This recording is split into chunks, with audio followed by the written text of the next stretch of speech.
ဟုတ်ပါတယ်ကျွန်တော်တို့ဘုရားသခင်ရဲ့ကျေးဇူးတော်ကြောင့်တက်ကျွန်တော်တို့ကယ်တင်ခြင်းရတာဖြစ်ပါတယ်ကျွန်တော်ကြိုးစား၍ရနိုင်တဲ့အရာမဟုတ်ပါဘူးဒီအကြောင်းအရာကိုကျွန်တော်နှလုံးသွင်းဖို့ဖြစ်ပါတယ်ကျွန်တော်ဆက်လက်ပြီးတော့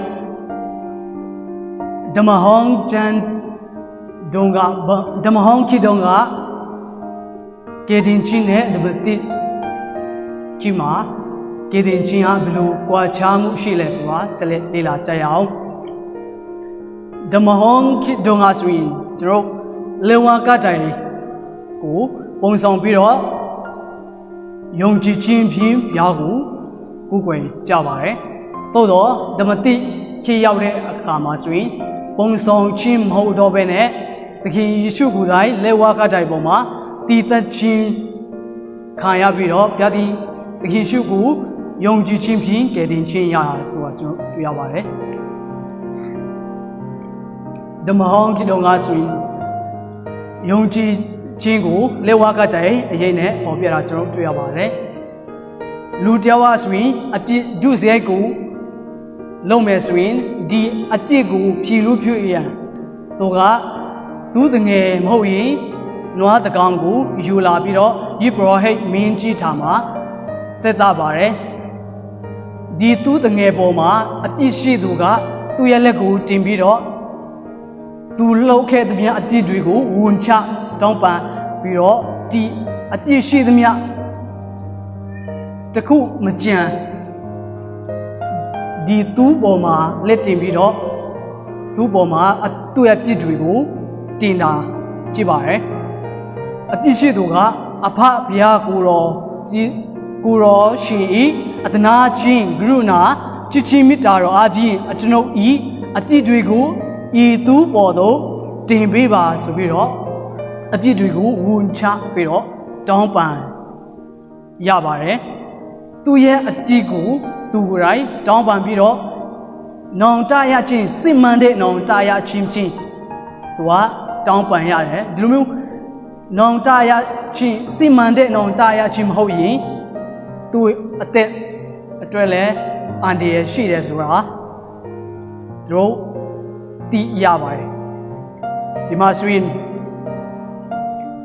အပြစ်ရှိသူကိုတိုင်ကသူယူလာတဲ့သူကိုတပ်ပြီးတော့အတိရဲ့ရက်စမှုအတိရဲ့ကြောက်စရာလူကောင်း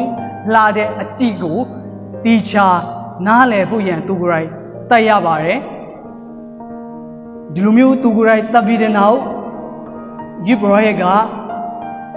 ဗိမာန်တော်ထဲမှာတော့ပြီးတော့ဘုရားသခင်ရှိမှဒီအပြစ်သားရဲ့ပြစ်တွေကိုသူရဲ့အသွေးနဲ့ပြည်လို့ဖို့ရန်တော့ဒါဖြစ်ပါတယ်ဤကဲ့သို့ဓမ္မဟောင်းခေတ်တုန်းကသူရဲ့အသွေးနဲ့အပြစ်ရှိသူကအပြစ်လူခွင့်ရပါတယ်သို့တော့ဓမ္မတိရောက်တဲ့အခါမှာဆိုရင်တဲတော်ဆိုတဲ့အရာတွေလည်းသခင်ယေရှုကိုပုံဆောင်တဲ့အရာဖြစ်တဲ့အတွက်ကြောင့်သခင်ယေရှုကိုယ်တိုင်ကာရဏီကောင်းပေါ်မှာအတိတ်ချင်းခံရတယ်နှိစက်ချင်းညှဉ်းပန်းချင်းခံရတယ်ပုံဆောင်ထားတဲ့သူနေရာမှာသခင်ယေရှုကိုယ်တိုင်ဝင်ပါတယ်သူရဲ့အသွေးနေရာမှာ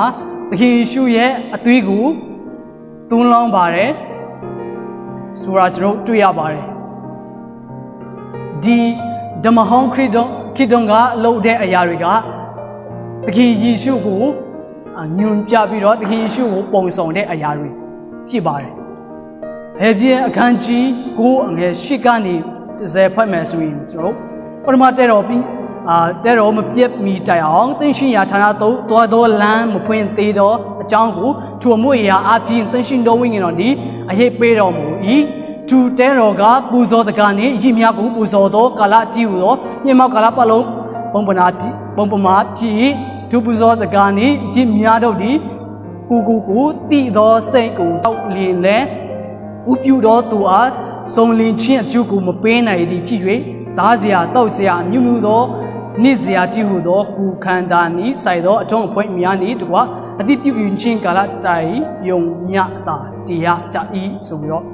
ပေါ်ပြတာကျွန်တော်တို့တွေ့ရပါတယ်ဒီတန်းချက်ကဘာကိုပြောလဲဆိုရင်ပုံဆောင်တဲ့တဲတော်တွေကသခင်ယေရှုကားတိုင်ပေါ်မှာအတီသက်ချင်းခံရတဲ့နောက်ပိုင်းမှာမလိုအပ်တော့ဘူးဆိုတဲ့အကြောင်းကိုပေါ်ပြတာဖြစ်ပါတယ်